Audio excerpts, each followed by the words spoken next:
എൻ്റെ കർത്താവ് നിൻ്റെ ഉന്നതമായ നാമത്തിന് സ്തോത്രം ചെയ്യുന്നു.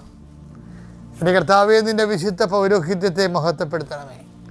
എൻ്റെ കർത്താവെ സഭയിലുള്ള സാന്നിധ്യം പ്രകടമാക്കണമേ. കർത്താവെ ഓരോ മനുഷ്യരും സാക്ഷ്യം പറയുമ്പോൾ വല്ലാത്ത അഭിഷേകം തോന്നിപ്പോകും. കർത്താവെ അന്ന് ഡെയിലി ബ്രെഡിൽ പങ്കെടുത്ത് അച്ഛൻ ഇങ്ങനെ പറഞ്ഞപ്പോൾ കർത്താവ് എന്നോട് അച്ഛനിലൂടെ സംസാരിച്ചു, ഞാൻ ആ തീരുമാനം എടുത്തെന്നൊക്കെ പറയുമ്പോൾ ദൈവം എത്രയോ മനുഷ്യരെയാണ് ഈ ഡെയിലി ബ്രെഡിലൂടെ നീ നേരിട്ട് സംവദിച്ചു കൊണ്ടിരിക്കുന്നത്.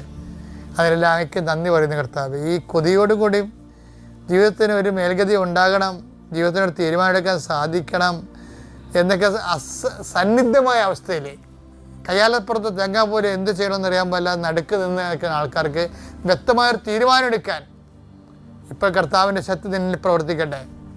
അമ്മേ, പരിശുദ്ധമ്മേ, ദേവമാതാവേ, എല്ലാ വിശുദ്ധന്മാരെയും മാലാഖമാരെയും രക്തസാക്ഷികളെ ഇന്നത്തെ അങ്ങയുടെ മക്കളുടെ ജീവിതത്തിൽ ഞാൻ നിങ്ങളെ സാക്ഷി നിർത്തിക്കൊണ്ട് ആശീർവദിക്കുന്നു. അവരുടെ യാത്രകൾ, അവരുടെ സംസാരങ്ങൾ, അവരുടെ ചെയ്തികൾ, അവരുടെ ഇടപെടലുകൾ, അവർ പങ്കെടുക്കുന്ന വിഷയങ്ങൾ, അവരുടെ ഉദ്യമങ്ങൾ, അവരുടെ ജോലികൾ, അതിൽ വരുന്ന തടസ്സങ്ങൾ യേശുക്രിസ്തു നാമത്തിൽ നീ അനുഗ്രഹിക്കപ്പെടുകയും നിന്നെ കാത്തിരിക്കുന്ന, നീ ആശങ്കപ്പെടുന്ന എല്ലാ വിഷയങ്ങളുടെ മേലും നിന്നെ അലട്ടുന്ന എല്ലാ വ്യക്തികളും യേശുക്രിസ്തു നാമത്തിൽ ഇന്നും നിർവീര്യമാകട്ടെ എന്ന് പ്രാർത്ഥിക്കുന്നു.